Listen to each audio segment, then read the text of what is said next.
Base launch trajectory and countdown net. Pad is clear. 10, 9, 8. Launch auto sequence has started. 6, 5, 4, 3, 2, 1. Go for launch.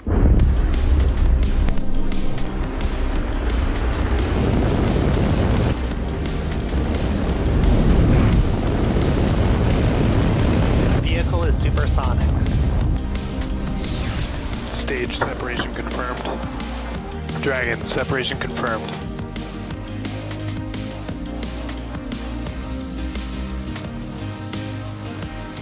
Stage 1 is transonic. Landing legs have deployed. And Falcon 9 has landed. Good morning. You're looking at Falcon 9 behind all the fog, standing ready for liftoff from Vandenberg Space Force Base's Space Launch Complex 4 East at 7:19 a.m. Pacific Time. Hello and welcome to the webcast for SARA 1 on behalf of our customer Airbus. My name is Andy Tran and I'm a quality engineer here at SpaceX. The SARA 1 mission marks SpaceX's 25th launch of the year, and for those of you following along, you know that we launched our latest Starlink mission from Launch Complex 39A at Kennedy Space Center in Florida about 24 hours ago. And following this morning's launch, we are expecting to launch a third rocket later tonight from Pad 40 at Florida's Cape Canaveral Space Force Station. Now, at the request of our customer for the current mission, we won't show any second stage views, and we'll be ending our coverage early with the first stage landing about 8 minutes into the mission. Now, before we get any further, let's take a moment to learn more about our launch vehicle.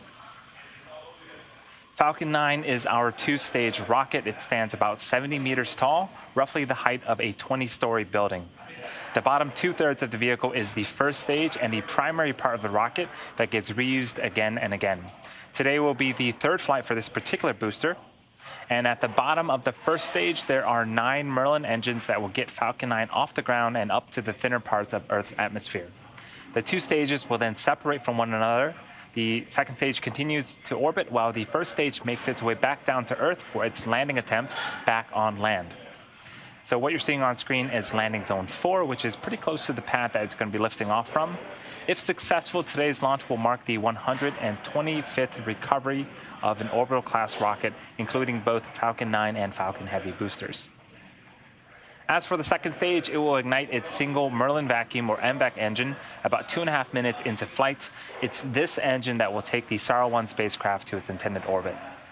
And for our payload today, it's safely enclosed inside of the 17-foot diameter payload fairing, which is the structure at the very top of the rocket. This protects the satellite from aerodynamic heating, loads, and contamination during ascent. Once we reach the vacuum of space, we will then jettison the fairing halves while the second stage continues to orbit. Our payload today, the SARA 1 satellite, was designed and built by Airbus. Upon its completion, the 4-ton satellite was transported from Germany to our launch site in Vandenberg, California. Here's a closer look at that 25-day journey.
And after that long journey, the SARA 1 satellite is now safely integrated at the top of Falcon 9.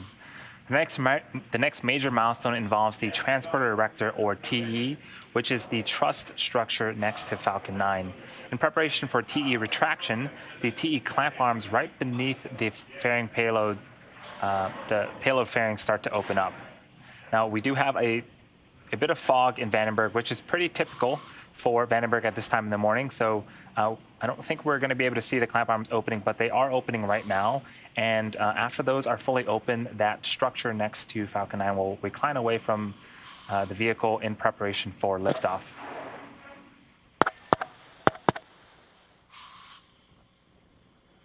The Transporter Erector also routes the vehicle's fluids, power, and telemetry umbilicals from the ground systems to the rocket and satellites until Falcon 9 goes internal on power and clears the pad. It's also what rolls the vehicle out to the pad and lifts it to that vertical launch position that you see on screen. So if you look closely, you can see that we are indeed reclining away from Falcon 9 right now.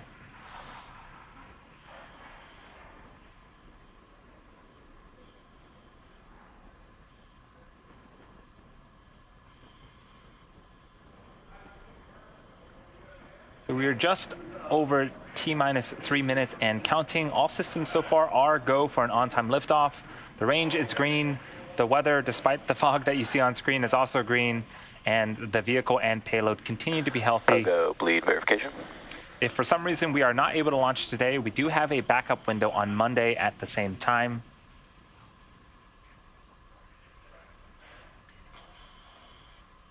And as the clock continues to tick down, it is also worth noting once again that at the request of our customer, we'll be ending the webcast after the first stage landing attempt about 8 minutes into the mission.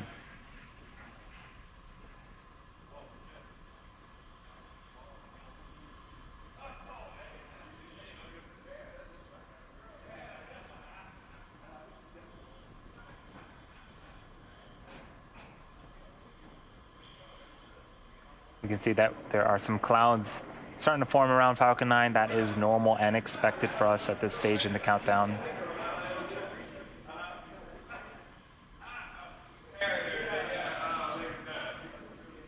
Today's launch is the second of our triple header. We do have another launch about 14 hours from now. But that one's going to be on the East Coast out of Florida. Stage 2 locks complete. So with the call that stage 2 liquid oxygen loading has been completed, that is all of the propellant that is needed for today's mission. That is now loaded onto Falcon 9. So we are pretty much ready to go for liftoff about 90 seconds from now.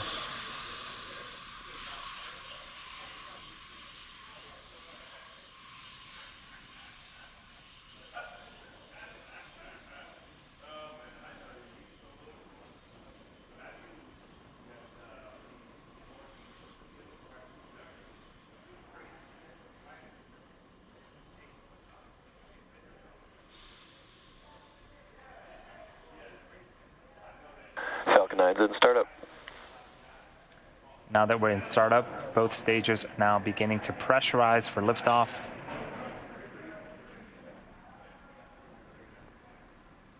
LD is go for launch. And that is the final go for launch. We're just under 40 seconds away. Let's listen in to terminal count.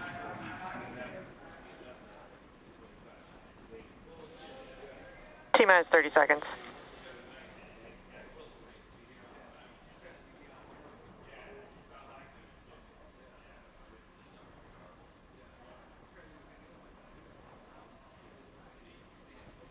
T-minus 15 seconds.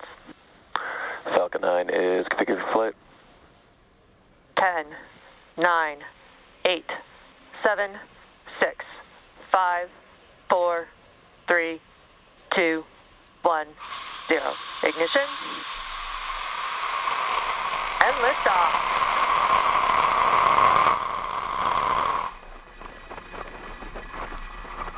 Vehicle pitching downrange.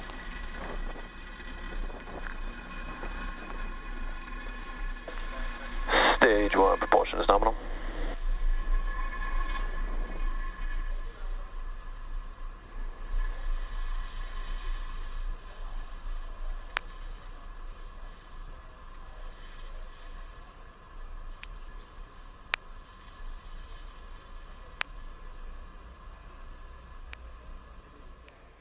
We are just over T plus 40 seconds into flight, and we saw Falcon 9 pierce the cloud layer, and it is up, heading into space. Right now, the Merlin engines are throttling down for a period known as max Q. This is where the vehicle will experience the highest amount of stresses.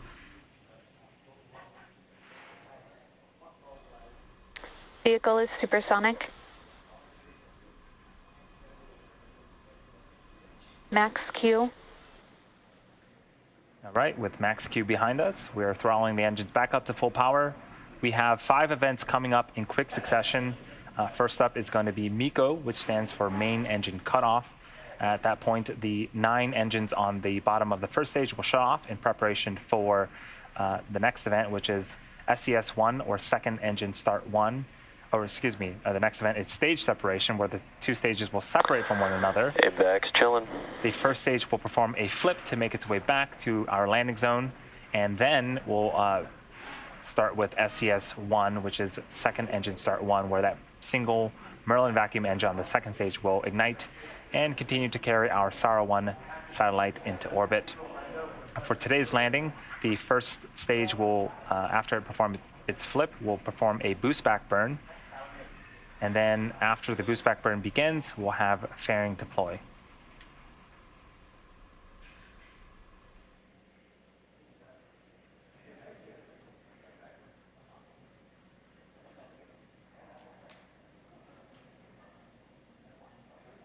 MECO, stage separation confirmed.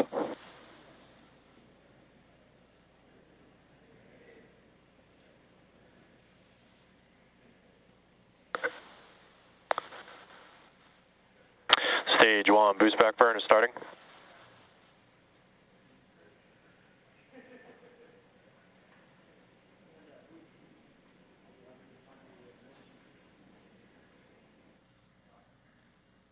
Fairing separation confirmed.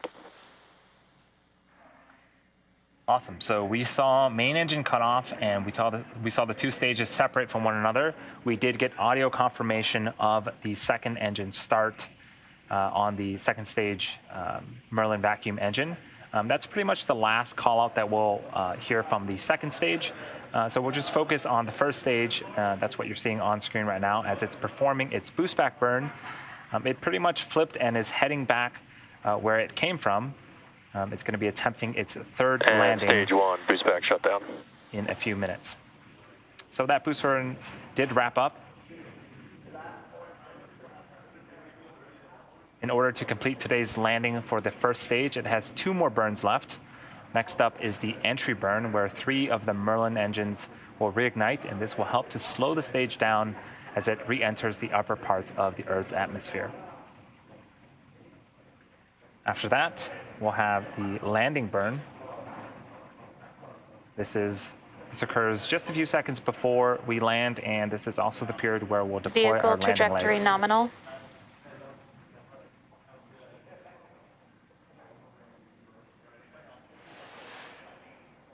That entry burn is happening in about 2 minutes. So we have a few minutes to enjoy the first stage as it continues to make its way back to the West Coast for its landing attempt on landing zone 4.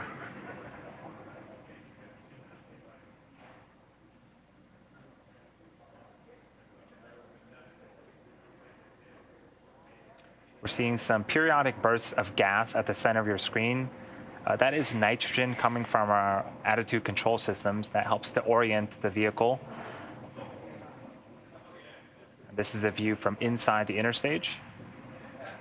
And this view is from the top of the first stage, looking downward. You can see 2 of our 4 hypersonic grid fins there. Those, as we get closer, will begin to pivot and tilt. That also helps steer the first stage back to its targeted landing zone.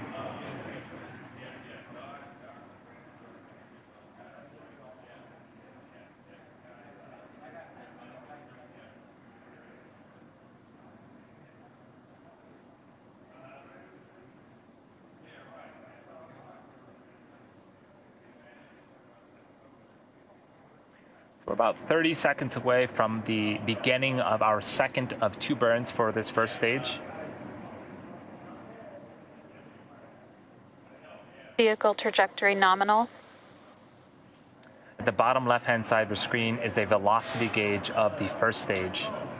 It's traveling about 3,500 kilometers an hour now, but once we begin the boost back burn, you'll start to see that number decrease.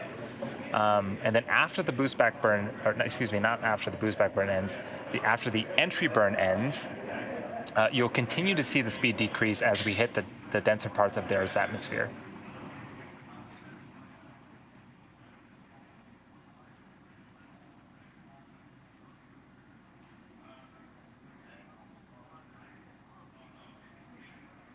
Stage 1 entry burn has started. And there's the entry burn. So 3 of the 9 engines on the first stage have relit.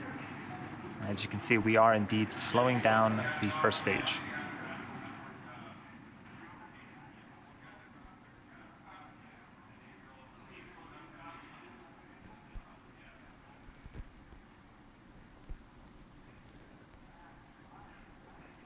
So the entry burn has completed. And stage 1 entry burn shut down. And in about a minute, we'll have the landing burn. And we'll see if we can land this booster for the 3rd time.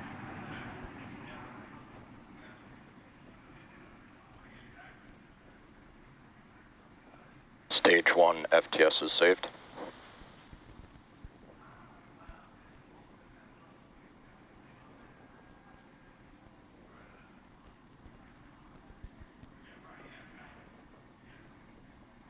This is such a cool view of Stage 1 is transonic. Going back through the cloud layer.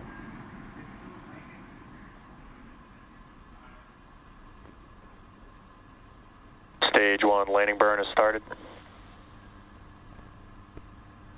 This is a great shot from the ground on the right-hand side.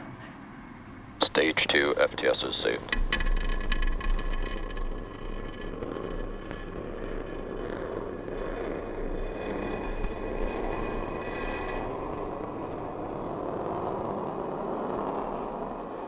Terminal guidance. Landing legs have deployed. And welcome back, Falcon 9. That is And the Falcon 9 third has landed. Landing successful operation landing for on this LZA. booster. It also marks our 125th overall successful recovery of an orbital class rocket, including both Falcon 9 and Falcon Heavy first stages. With that, at the request of our customer, we are going to bring our webcast to a close. Thank you to Airbus for entrusting us with today's mission. It's been an exciting 24 hours with this doubleheader, Starlink followed by Sara 1. If you're looking for some added entertainment this evening, be sure to tune in for our 3rd launch in less than 48 hours, launch of Globalstar's FM-15 from Florida at 12:27 a.m. Eastern on Sunday. Thanks for tuning in, and we'll see you next time.